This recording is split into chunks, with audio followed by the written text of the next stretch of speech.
মহানগরের মহাপুজোয় আমরা চলে এসেছি সাউথ ক্যালকাটার অন্যতম নামী পুজো বালিগঞ্জ কালচারালে। এবারে এখানকার থিম আরশিনগর। কি কি দিয়ে মণ্ডপ সেজে উঠছে চলুন ভিতরে গিয়ে দেখা যাক।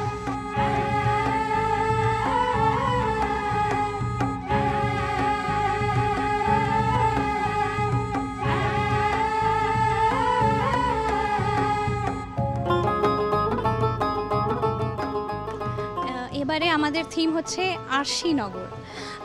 ঝাঁ চকচকে সমাজ জীবনের জাঁক জমক জৌলস বিলাসিতার মধ্যে দিয়ে চলতে চলতে আমরা কখন যেন নিজেকেই নিজে খুঁজতে বা নিজেই চলতে তার সঙ্গে ভুলে যাচ্ছি। নিজেকে আয়নায় দেখছি অহরহ, কিন্তু কি দেখছি? শুধুই তো বাইরের রূপ, নিজের ভিতরটা আর দেখা হচ্ছে কোথায়? তাই এই ভাবনা নিয়েই বালিগঞ্জ কালচারাল অ্যাসোসিয়েশনের ৭৪তম বর্ষের এবছরের নিবেদন আরশিনগর, নিজের ভিতর নিজেকে দেখা। মেনলি আরশি মানে তো আয়না, আমরা জানি। তো আয়রন স্ট্রাকচার, তার উপরে পুরোটাই আয়না দিয়ে জিনিসটাকে সাজানো হচ্ছে এবং আমাদের এখানে পুরুষ এবং মহিলা সকলেই মিলে কাজটা করা হচ্ছে, ওনারাও এসে করছেন। আর আমাদের যিনি শিল্পী, যার মাথা থেকেই এই আইডিয়াটা এত সুন্দর উনি কল্পনা করে বার করেছেন, ওনার নাম হচ্ছে বিমল সামন্ত। প্রতিমা আমাদের যেরকম বরাবর সাবেকিয়ানা, তার উপরেই আমরা বজায় রাখি। আমরা খুব একটা এক্সপেরিমেন্ট তো ঠাকুরের ওপর করি না।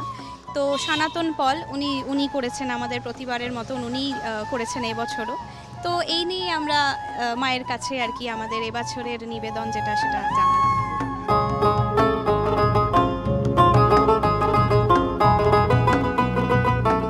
স্বনির্ভর গোষ্ঠী মহিলাদের হাতে সেজে উঠছে পুজো মণ্ডপ, যেখানে মূলত লোহার স্ট্রাকচারের ওপর আয়না এবং লাইটের খেলা, তার সঙ্গে সাবেকিয়ানার দুর্গা প্রতিমা।